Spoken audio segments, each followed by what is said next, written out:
I know this is one of the situations in which we disagree. I don't prescribe oral contraceptives for my patients. I ask them to go and see their gynecologist, but you feel differently. So tell me how you do it. Yeah, I do. I think that, especially once we had combination birth control pills that were actually FDA approved to treat acne. Right. I think that we are perfectly capable of prescribing these and doing it safely and effectively. Now, I admire your standpoint still. You're not saying that they're not helpful for acne. No. You're just saying, I don't feel comfortable prescribing them. I'm going to have somebody else help me. But I would say, if you just review the information that we have, I think most people can feel comfortable prescribing these.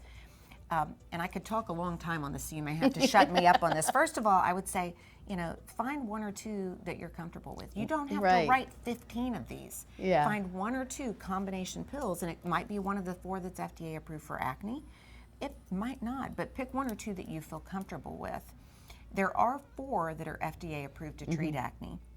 And it's interesting, all of them are indicated for people who have acne who also desire contraception.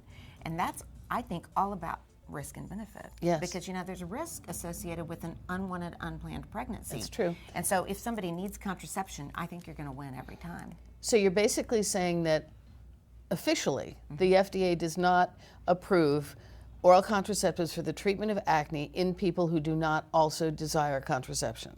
Well, I mean, we do things all the time. Sure. That's off-label. Right, I that's think it is off-label, off-label. but it is off-label. Right, that's not the way that it's indicated. And it doesn't mean you can't do that.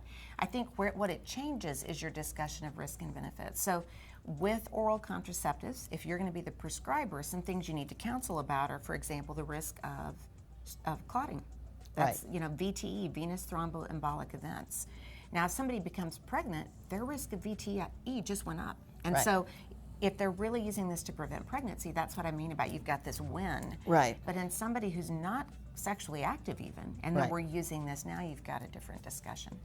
And we also sometimes use oral contraceptives, of course, when we're putting somebody on isotretinoins, where we're not using it to make the acne better. So we've got implants, we've got other alternatives, and that's where I really get uncomfortable doing the birth control discussion, because I know nothing about implants and very little about IUDs. I feel that's why I don't prescribe them, because I feel as if I'm not adequate. I've lost contact with this, and there's the oral contraceptives that are continuous, where people menstruate once a year, once every 3 months. Which one do I pick? So I prefer for a gynecologist who's trained in this to know. But do you talk about implants with your patients?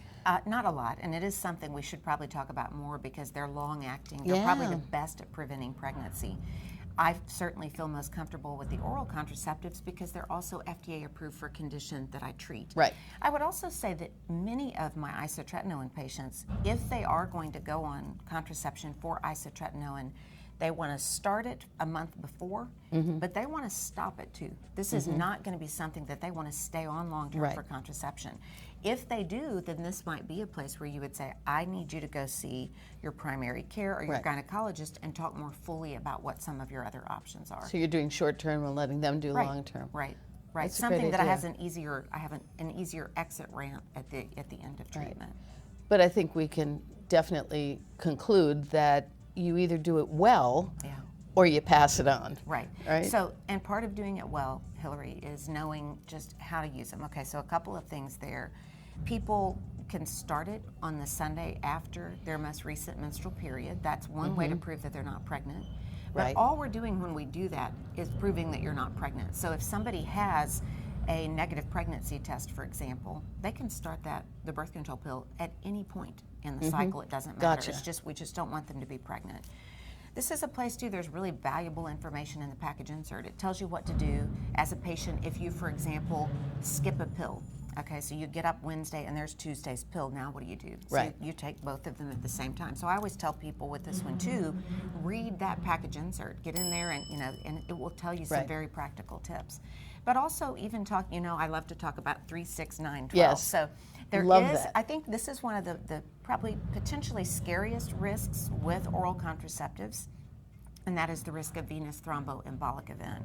So we know that a woman who is of childbearing potential but is not on any birth control, her risk of having a venous thromboembolic event is 3 per 10,000 women in a year. Okay, so Right. it's an absolute very low risk. Right. Now we'll say scary things like we're going to double your risk. But it's if you still a double really it, low right, number. So you're doubling it from Gotcha. 3 to 10,000 to 6 per 10,000. And if you use something like drospirenone, which has been associated with a little bit higher risk, you might triple it, which sounds scary, except we're going to 9 Right. per 10,000. But in your third trimester, it's 12 per Right. 10,000. And So around the time of preventing is delivery, great. 30 per 10,000. So it's just important that you know Gotcha. that.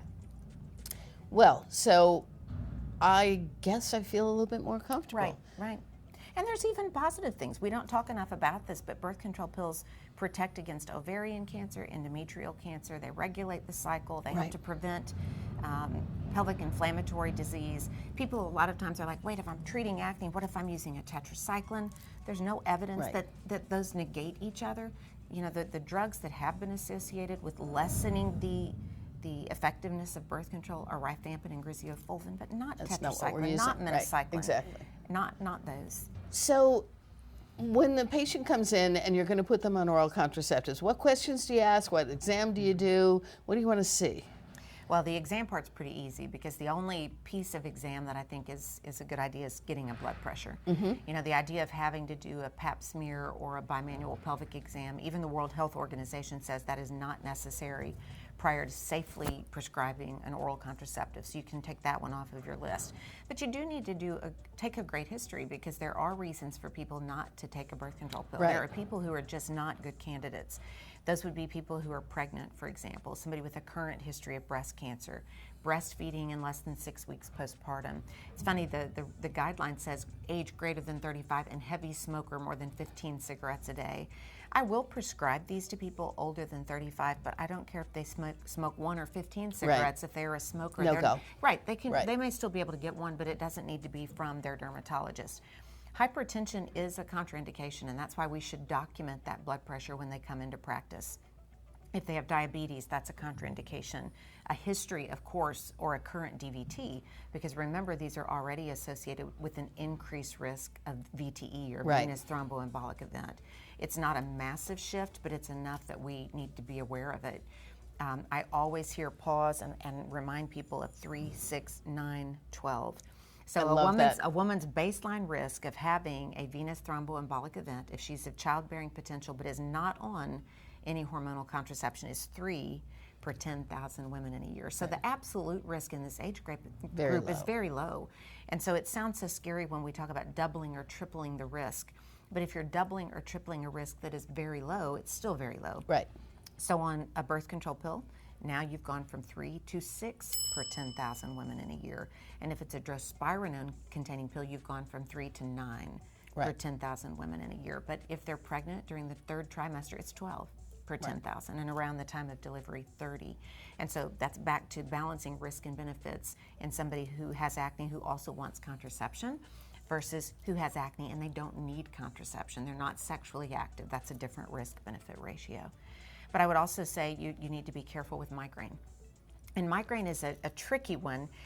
The guideline would say with focal neurologic symptoms at any age, we're not going to use these. And then without focal neurologic symptoms, but over 35. So what does having an aura bring to the migraine table? Yeah. I mean, why is that so different? Do you know? I don't know the answer to that, but in knowing that I don't know the answer to that, the way I handle migraine is I don't get into the weeds with that. If you have a history of migraine, Off you again, go. some people actually, their migraines get better on oral contraceptives, Yes. but the dermatologist probably is not the one who should be prescribing it in that situation. So we just need guide rails, we need some guidelines, and I think knowing those contraindications will keep your patient safe and will keep you safe. Wonderful, thank you. Well, I feel so much more comfortable now. Maybe I'll have Are to you going start. to prescribe them? I don't know Oh, yet. yeah. I don't Okay. know. Maybe You next know, year. hard to teach an old dog new tricks.